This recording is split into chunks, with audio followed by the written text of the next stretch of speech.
y básicamente enfocada a la epilepsia refractaria o de difícil control. Bueno, ya comentamos de que la epilepsia es considerada un serio problema de salud pública a nivel mundial.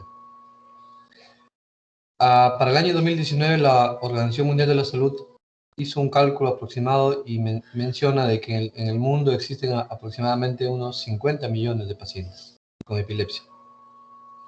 Y lo curioso es de que la gran mayoría de estos pacientes están en países denominados en vías de desarrollo como el nuestro. 80%, es altísimo en realidad.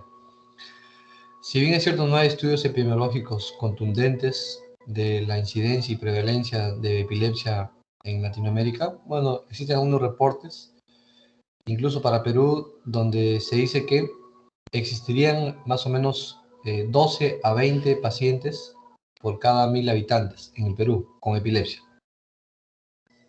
Si uno hace un cálculo aproximado, esto más o menos nos llevaría a una población en promedio de medio millón de peruanos. O sea, de los 33 millones, más de 500.000 peruanos, entre la población adulta y pediátrica, tienen este diagnóstico de epilepsia.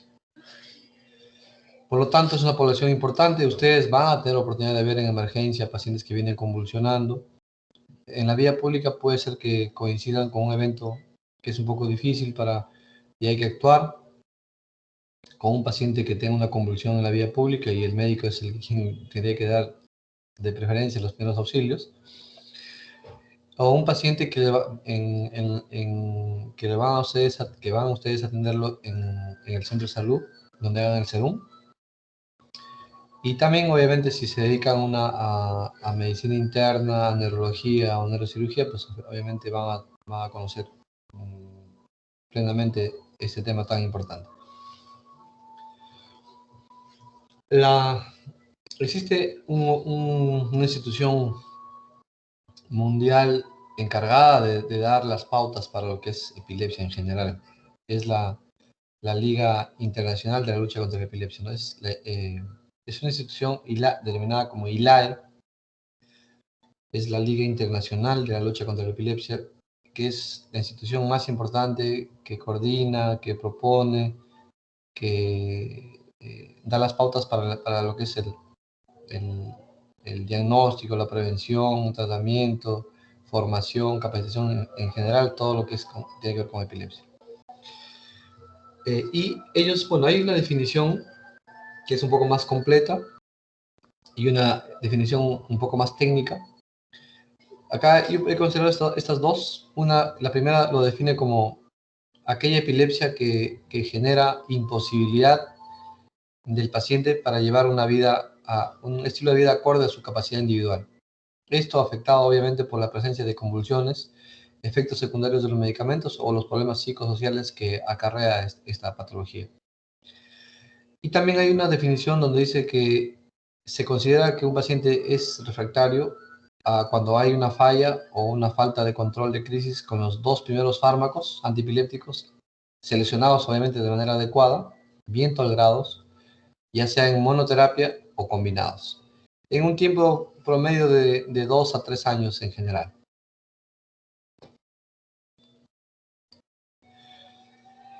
También es importante mencionar de que el tratamiento para la epilepsia pues es eminentemente farmacológico. Bueno, es una cosa grandiosa de que la gran mayoría de pacientes respondan al tratamiento con medicamentos. Si no, imagínense, tendríamos que estar, habría mucha población por operar, ¿no? Hay una población grande por operar, pero 70% si uno hace un buen diagnóstico y elige el medicamento adecuado con la dosis adecuada, el paciente tiene la posibilidad alta de que se controle con fármacos, en 70% de casos. Quiere decir que si yo hoy día evalúo a 100 pacientes que tienen epilepsia como diagnóstico, de esos 100 pacientes, 70 no va a tener problemas en tratar su epilepsia con medicamentos. Pero van a existir 30 pacientes de este grupo de 100 que van a desarrollar lo que se llama epilepsia refractaria o epilepsia difícil de control. De estos 30, de este grupo de 30%, la mitad, o sea, el 15%, puede ser un potencial candidato a cirugía. Entonces el enfoque está dado básicamente para este grupo, ¿no? De pacientes que pueden beneficiarse con cirugía. Bueno, nosotros, bueno, creo que debo compartir un poco la experiencia y lo que se pudo desarrollar de un trabajo en equipo acá en el instituto. Gracias obviamente al apoyo colaborativo, el trabajo en equipo entre profesionales y la buena intención de ayudar a los pacientes como médicos, se pudo, hasta el 2011, pues no había un programa bien formado para ofrecer tratamiento quirúrgico a los pacientes con epilepsia, sobre todo en la población adulta, ¿no?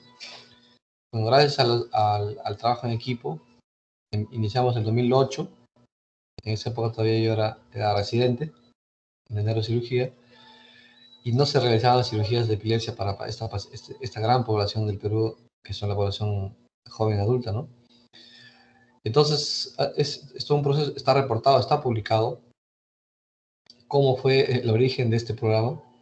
Fue un trabajo colaborativo con el grupo de Canadá y México, vamos a ver acá. Y nosotros, la primera cirugía de epilepsia se pudo realizar acá en el instituto en agosto del 2011. Gracias al apoyo, obviamente, colaborativo, como ya mencioné, del grupo de cirugía de epilepsia, es un centro avanzado de cirugía de epilepsia del Instituto Nacional de Neurología y Neurocirugía de México. De la mano con el doctor Mario Alonso, quien es mi maestro, mi mentor, el doctor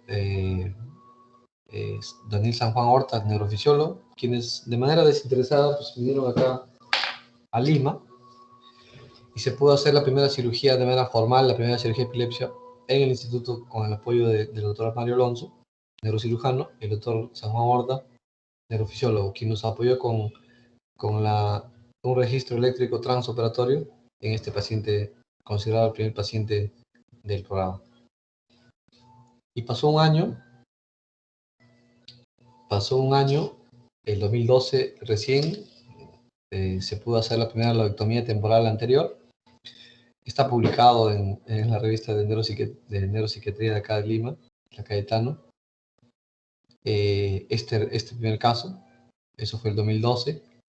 Y de manera progresiva, pues el grupo se ha ido consolidando. El doctor Jorge Borneo, que ven en el lado izquierdo de la pantalla, él es un neurólogo peruano, con especialidad es epileptólogo, es un neurólogo que se dedica a epilepsia, es muy servicial, y él estuvo también obviamente preocupado porque en el Perú no se avanza en este tema de un tratamiento que es vital para muchos pacientes, ¿no? Entonces él, a través de un programa de ILAE, pudo acudir a Perú, nos acompañó en la primera cirugía junto con el doctor David Steven, que está al lado derecho, también neurocirujano del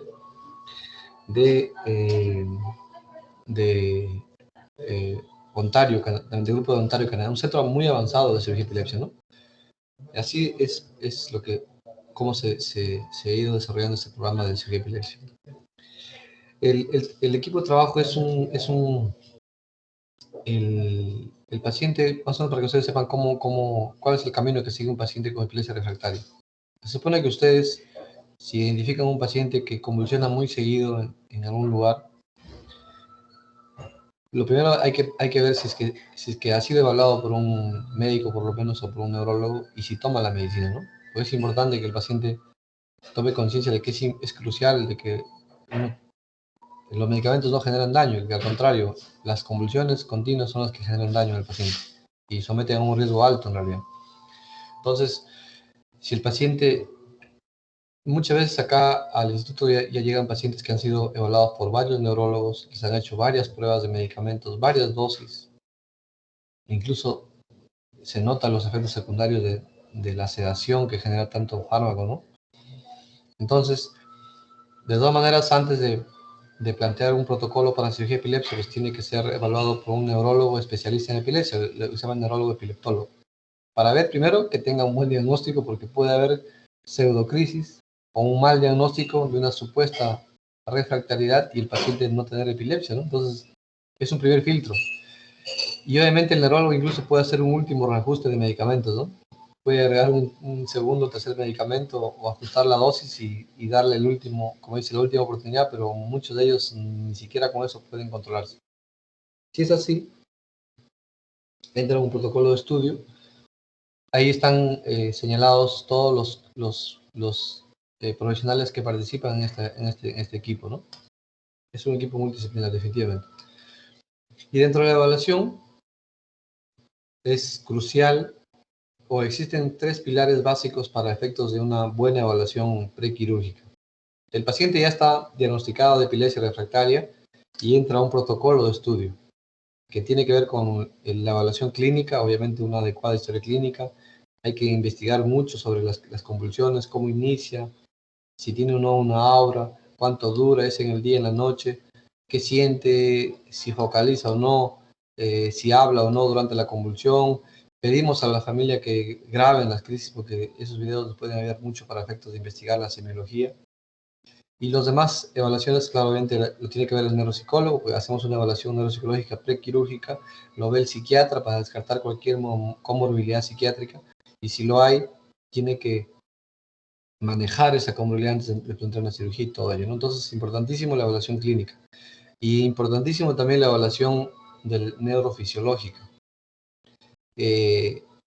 Todo paciente que entra en el protocolo de cirugía de epilepsia tiene una evaluación mínimo, tiene que tener estudios de electroencefalograma, pero lo que es crucial es el video electroencefalograma, que es una modalidad de diagnóstico donde el paciente se interna en una unidad de video, está conectado a los electrodos al cuero cabelludo, está conectado a la cámara, hay un personal que está al tanto junto con el familiar, de tal manera que la idea es de que el paciente tenga una convulsión en esta unidad de video, para grabar y ver los detalles de cómo es la convulsión y cómo son las descargas eléctricas. Y muchas veces tratar de encontrar el inicio de las descargas eléctricas, ¿no? Es parte de la evaluación prequirúrgica.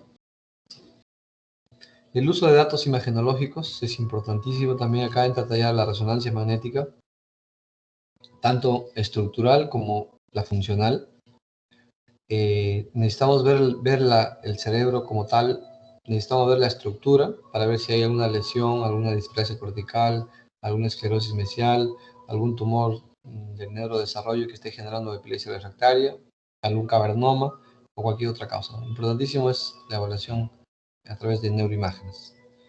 Y también, obviamente, la resonancia magnética funcional para pacientes donde los focos epileptógenos están en zonas o áreas elocuentes, área motora, área de lenguaje, sensitiva, visual, etc. Dentro de los tipos de cirugía, básicamente tenemos dos principales. Uno de la cirugía, si uno a través de la evaluación identifica el foco epileptógeno, debería plantear una cirugía resectiva, ¿no? En este caso, por ejemplo, si el paciente tiene una epilepsia lóbulo temporal por esclerosis, la cirugía sería hacer una lobectomía temporal, como pueden ver acá. Y si el paciente tiene una epilepsia multifocal y no identificamos el punto de origen, se podría plantear una cirugía paliativa.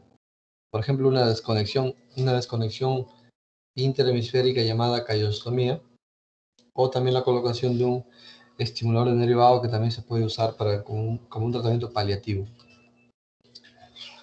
Esta es una pregunta del MIR. ¿A quién ha revisado el MIR? Me preguntan, ¿cuál es el procedimiento quirúrgico que se realiza con mayor frecuencia en el mundo en cirugía de epilepsia? La respuesta es lobectomía temporal anterior. Y hay otra pregunta donde mencionan ¿cuál es la causa más frecuente de epilepsia refractaria en el lóbulo temporal? La respuesta es esclerosis mesial del hipocampo. Bien, entonces se pueden hacer resecciones frontales, parietales occipitales, callostomía anterior, resecciones multilobares, las hemisferectomías que ya comentamos, hemisferotomías, la transección supial múltiple, la estimulación del nervio vago que ya comentamos, cirugía funcional en algunas lesiones, se puede aplicar radiocirugía, estimulación cerebral profunda, incluso un dispositivo llamado NeuroPace que es como un chip que se coloca en el cráneo para detectar actividad eléctrica y tratar de bloquear y no generar una convulsión, ¿no? Existen múltiples procedimientos. La de autonomía temporal anterior ya comentamos, es un procedimiento resectivo del lóbulo temporal en pacientes que tienen bien identificado una esclerosis o un foco epileptógeno en esa zona, ¿no? Muy efectiva, es la mejor de todas, es la que mejor resultados tiene, es la que nos da mucha satisfacción de ver a un paciente que deja de convulsionar luego de estar con una epilepsia muy rebelde en muchos años, ¿no? Y acá quería que resaltar con ustedes, miren, muchas veces antes, incluso los radiólogos, incluso los neuroradiólogos no conocían mucho sobre la esclerosis mesial temporal. Y pasaban incluso desapercibidas o infradiagnosticadas en los informes radiológicos. ¿En qué consiste? En la resonancia podemos identificarlo con dos cambios importantes. Uno, quiero que se fijen acá. ¿Pueden ver el puntero? Sí, doctor. Sí, perfecto. Sí se ve. Entonces, sí, esta es una imagen de resonancia magnética. Esta es una secuencia de T1, le llaman T1 en vista coronal. Este es el tronco cerebral. Acá se ve el tercer ventrículo. Y acá se ve parte del lóbulo temporal. Esta zona que ven acá, en el lado, este es el lado izquierdo.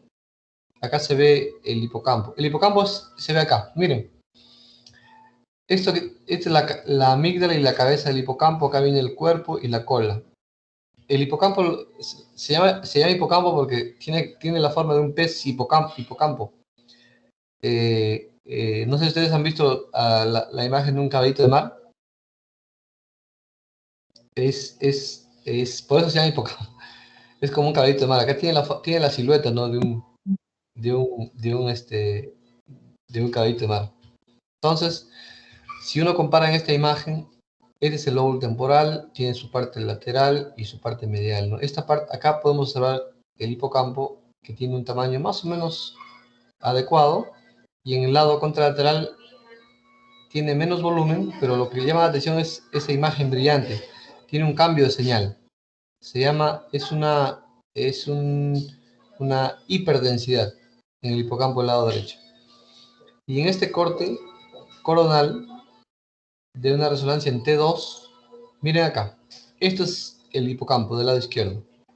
Tiene una forma de una C. ¿Sí? Y en el lado derecho, miren el tamaño. Es totalmente atrófico, ¿no? Y igual lo corroboramos en este lado. Miren el hipocampo izquierdo y el hipocampo derecho. Esto es un diagnóstico de esclerosis mesial temporal. A estos pacientes son los que generalmente operamos y son los que mejores resultados tienen. Otra patología importantísima, y creo que en niños incluso es una de las más frecuentes, en la población pediátrica, no se olviden, si les preguntan cuál es la causa más frecuente de epilepsia refractaria en niños, no se olviden de marcar displasia corticales. Es una patología muy frecuente, es una malformación del desarrollo de la corteza, en etapas tempranas obviamente, y a veces no es tan sencillo de diagnosticar una displasia cortical, hay que hacer reconstrucciones de imágenes, hay que ser experto en neuroimagen. Miren acá, si ustedes ven acá en el T1 parece un estudio normal, ¿no? Pero si uno se fija en esta zona, se ve acá un engrosamiento de la corteza. Y acá pueden ver que hay en el T2 una hiperseñal también junto con el flare, ¿no? Esta es una displasia cortical en un paciente que tenía muchas crisis permanentes, focales. Y obviamente muchos de ellos pueden ser muy buenos candidatos a cirugía. Otras etiologías, tenemos acá algunos tumores de bajo grado, como los gliomas, en este caso del lóbulo temporal, el hipocampo, y una patología vascular que también puede dar epilepsia refractaria que se llaman los cavernomas. Los cavernomas dan una imagen palomita de maíz, popcorn. Así, esa es su identificación de un cavernoma que también puede dar epilepsia refractaria. Dentro de los procedimientos paliativos, no sé si ustedes han visto alguna vez a algún niño que usa casco, y uno se ha preguntado, ¿y por qué está con casco ese niño? Muchas veces lo hacen por protección, para evitar que cuando tengan la convulsión no se golpeen el cráneo o la cara, ¿no? Entonces, les había comentado que dentro de los procedimientos paliativos existe una que se llama la callostomía, y se usa básicamente, no se olviden, para crisis atónicas o con pérdida de tono. Las crisis atónicas son aquellas donde el paciente de un momento a otro pierde el tono y se cae, obviamente. A veces los niños, como no tienen control de nada, pueden perder rápido el tono y caerse y tener traumatismos muy serios en el cráneo. Por eso es que se indica este uso del casco. Ahora, nosotros desde el punto de vista quirúrgico, para pacientes donde no identificamos el foco epileptógeno, podemos plantear una cirugía llamada callostomía anterior o posterior o completa. Para pacientes, sobre todo con crisis atónicas, con pérdida de tono, es muy efectiva. Lo que hacemos es una cirugía, ingresamos por el espacio interhemisférico, por acá, y hacemos acá una sección de las fibras. Esta es una foto post-quirúrgica de un paciente donde nos ha hecho una callostomía de la parte de dos dedos anteriores, ¿no? Sí. Ese es el cuerpo calloso. Es una parte del cuerpo calloso. Y el estimulador del nervio vago, que se puede usar también como un paliativo, se indica sobre todo para epilepsias multifocales, refractarias, y consiste en una intervención colocando un electrodo en el nervio vago, sobre todo generalmente del lado izquierdo, conectado a un cable que va al generador de pulso, que es el que emite la corriente, ¿no? O sea, este equipo lo que hace es estimular el nervio vago con pequeños toques de corriente, de manera intermitente. Esta forma de estimulación podría también aliviar un poco las convulsiones. Un segundito. Entonces, eso es una modalidad, es un tratamiento de alto costo, bordea los $25,000. Nosotros no usamos mucho acá en la población adulta, tratamos de ofrecer más cirugía resectiva o callostomía, porque eso es un gasto importante, no lo cubre el CIS actualmente, ojalá que en un momento lo pueda hacer, pero es parte de las opciones de manejo de epilepsia refractaria. En algunos casos, durante la cirugía, antes de sacar un foco epileptógeno o resecar un foco epileptógeno, nosotros tratamos porque muchas veces, por ejemplo, en un caso de una displasia cortical, el tejido es muy parecido al tejido normal.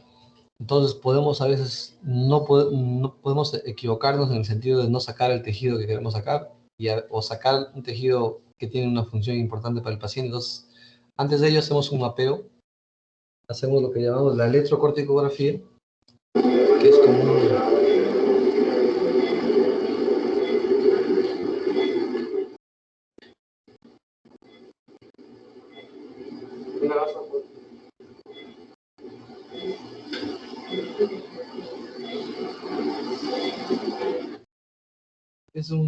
eso es un video de una electrocorticografía intraoperatoria es como hacer un electroencefalograma, pero directo ya a la corteza, no al cuero cabelludo, ¿no? Nos ayuda mucho para identificar la zona donde hay actividad epileptógena. Y en ocasiones, donde no tenemos claro el punto de partida de una epilepsia, puede ser necesaria una primera intervención para colocar electrodos, cerrar, pasar al paciente a una unidad de cuidados intensivos a una unidad de video EG, de video electroencefalografía, para grabar crisis y ver el punto exacto y nuevamente en un segundo tiempo entrar a cirugía para resecar el tejido que esté involucrado en esta red epileptógena. Existen otros estudios que son obviamente más sofisticados y más avanzados. No tenemos en el Perú, por ejemplo, este brazo robótico que ayuda a colocar múltiples electrodos dentro del cráneo para hacer estudios de video EG y tratar de identificar el punto exacto de origen de las convulsiones, ¿no? Es una estereoelectroencefalografía asistida por robótica. Y existen otros equipos, por ejemplo, el equipo de magnetoencefalografía, puede también ayudar a identificar el punto de partida de un foco epileptógeno.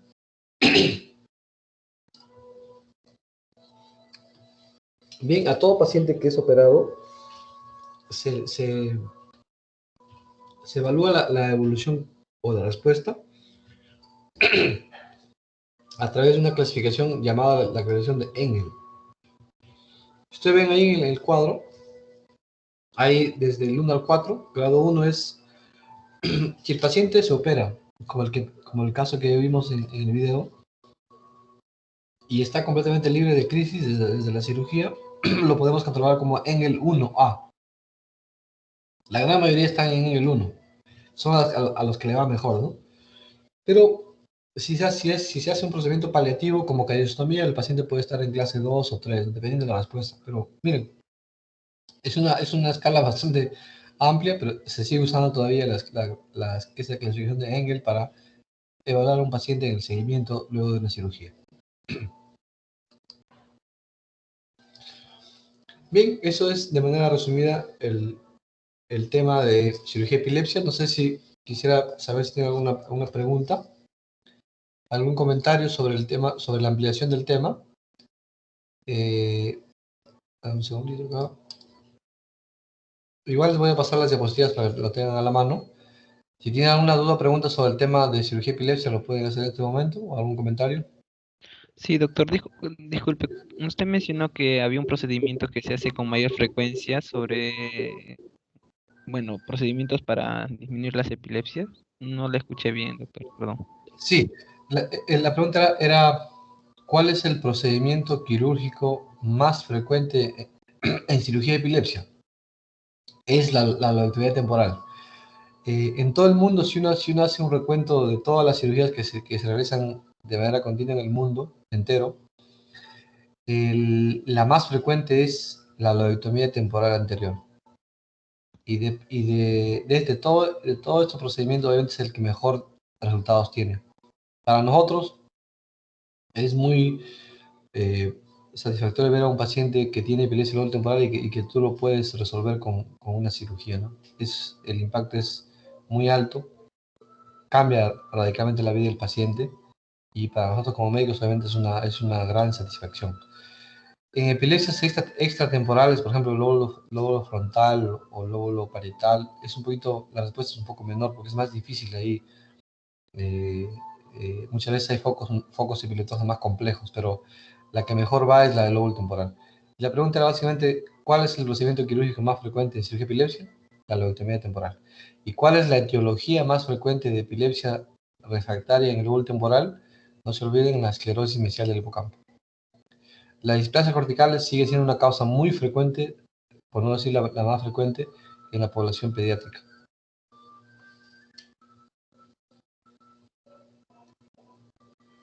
Doctor, otra consulta también con respecto a las callostomías.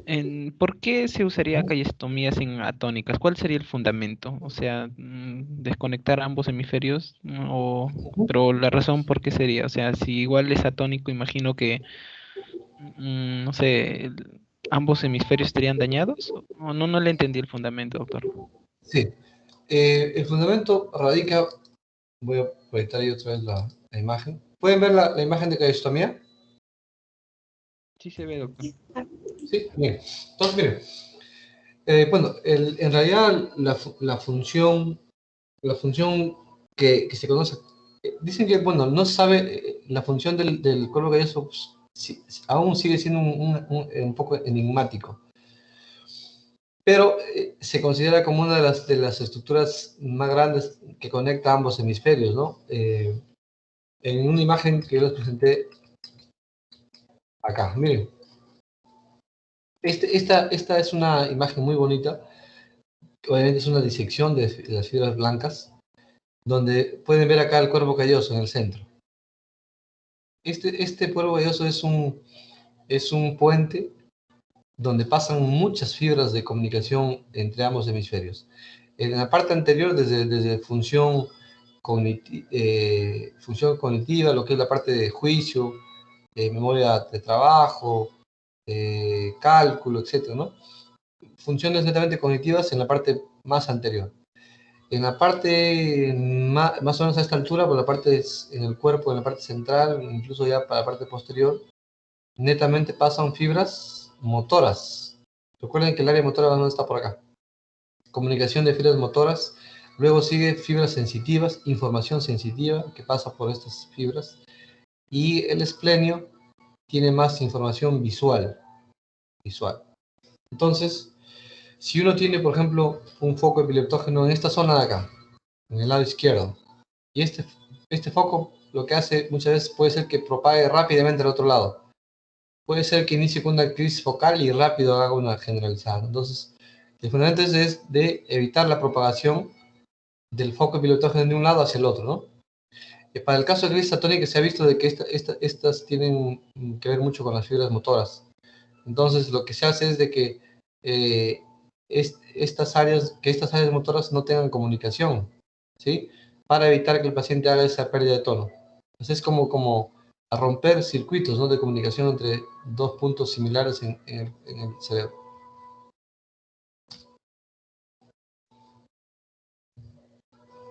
Bien. ¿Alguna otra pregunta? Entonces, en este caso, solamente el paciente terminaría teniendo crisis atónicas de un solo lado, ¿cierto? Más o menos No, la idea. no, claro, lo que se ha visto es que no, la respuesta es muy alta, no, desaparecen las atónicas, o sea, tiene alta efectividad para controlar las atónicas. Lo que sí se ha visto es cuando uno desconecta a un paciente que tiene un foco epileptógeno en un lado, claro, se supone que se indica para pacientes que descargan en todo en un hemisferio y que propagan al otro lado, porque si es una epilepsia focal y tenemos una lesión, no tendría por qué hacerse cariostomía, solo habría que sacar el foco identificado, ¿no? Pero esto es donde tenemos múltiples focos o no hay un punto de origen.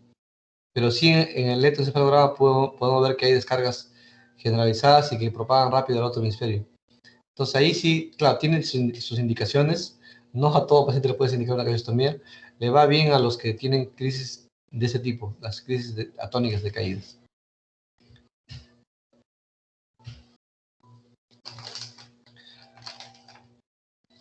Bien, chicos, ¿alguna otra pregunta? Sí, doctor, disculpe la última, sobre la estimulación del vago también me quedó. Me Ujú. dijo que solamente era para unos tipos de crisis porque era paliativo, pero no escuché la crisis, doctor, disculpe. La indicación es para, se usa mucho en niños, se usa para epilepsias multifocales, o sea, un gente que tenga múltiples focos epileptógenos.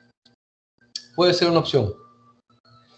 A veces se inician con calistomía y si no mejoran se coloca el estimulador, o a veces se inician con el estimulador y van luego a calistomía.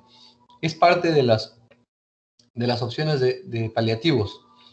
Obviamente tenemos que explicar bien a la familia que eso podría ayudar, no es como la cirugía receptiva que puede a veces incluso llegar a ser curativa, como en el caso del lóbulo temporal, ¿no?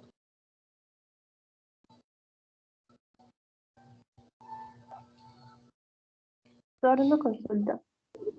Sí, te escuchamos, Fátima. Eh, eh, el tipo eh, ya. En el caso de la iglesia, usted mencionó ahí también eso,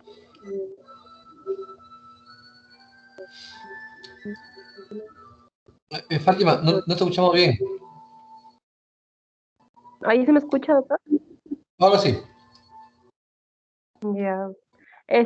Lo quería preguntar sobre los procedimientos quirúrgicos más empleados en el caso de epilepsia, de esclerosis hipocampal. Creo que usted mencionó eh, más o menos ello, una parte eh, dentro del caso creo que estaba no sé si, bueno, la resección de la porción anterior del lóbulo temporal es uno de los procedimientos y el otro es la amigdalo hipocampo, Ujú. hipocampo. No sé si podría explicar, no sé yo.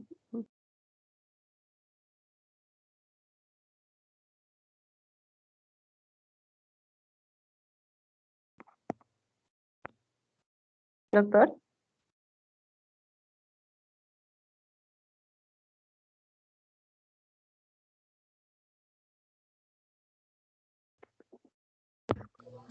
Sí, Fátima, sí. Dentro de las técnicas quirúrgicas para el lóbulo temporal, ¿me escuchan bien, no? Sí, sí, doctor, ¿Hola? te escucho. Les comentaba de que dentro de las técnicas operatorias en el lóbulo temporal, la lobotomía temporal estándar es la que ustedes han visto en el video, donde hacemos una resección de la parte lateral, basal y medial del lóbulo temporal. Ahí está incluido amígdala, hipocampo, parahipocampo, corteza temporal basal y corteza temporal lateral. Se pueden hacer otras cirugías, por ejemplo, de solo sacar el hipocampo y la amígdala, lo que se llama la amígdalo-hipocampectomía selectiva. Es ingresar por el giro temporal medio y sacar solamente la parte medial. Son procedimientos que también se usan, que son selectivos.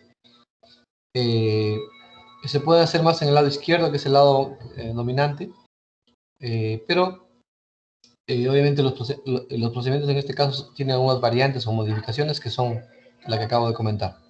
No sé si eso era tu pregunta, Fátima. Sí, sí, doctor. En el caso clínico, creo que aplicar el procedimiento de procesos de KB, parte de también de otros partidos, o sea, entraban dentro del campo o sea, el campo, y también vi que estaba como que mencionaba la parte de parecía que la parte era mi vida. No se escucha bien, Fátima. Ya, doctor. No, igual, pégate más al micrófono y nuevamente repite, por favor, no te quedes con la duda. Ya, doctor, lo que pasa es de que, bueno, dentro del caso que vimos, pues pude Ujú. ver que, no sé, bueno, el procedimiento que se aplicó fue la lobotomía o tal vez como porque vi dentro de ello que también intervenía en la parte de la amígdala, no sé si o me estoy equivocando. Porque o sea, estaba viendo ahí, ay, de la amígdala, y entonces, o sea, todo eso formaba parte de un procedimiento, pues, no del segundo, que estoy mencionando ahora. Ya, Fátima, te escuché la primera parte. Como parte de la técnica de lobotomía, está ahí lo que es la hipocampectomía, la parahipocampectomía y la amigdalectomía. O sea, parte de la técnica convencional es sacar amígdala, hipocampo, parahipocampo, la parte basal y la parte lateral del lóbulo temporal, la parte anterior obviamente, ¿no? Ujú. Esa es parte de la técnica a detalle de lo que es la lobectomía temporal anterior estándar. Hay amígdalo hipocampectomía, que es un poco más selectiva, que saca menos tejido. Y bueno, no sé si lo puedes escribir por mensaje, Fátima, si es que la segunda parte no puedo escuchar bien. Ujú. Ya, ya, doctor. No se preocupe. ¿Sí, Fátima? Sí, lo puedes escribir por acá por el grupo de chat y yo te contesto, no te preocupes, tenemos tiempo. ¿Ya? Lo puedo ampliar Ya, ya, todavía doctor. Sí, ya, gracias. Bien, chicos, entonces, mientras voy cargando la siguiente plática, nos tomamos un pequeño descanso de 10 minutos. Tomes un refresco de frutas naturales y nos conectamos en un ratito más, en 10 minutos, hasta que cargue la siguiente presentación, ¿ya?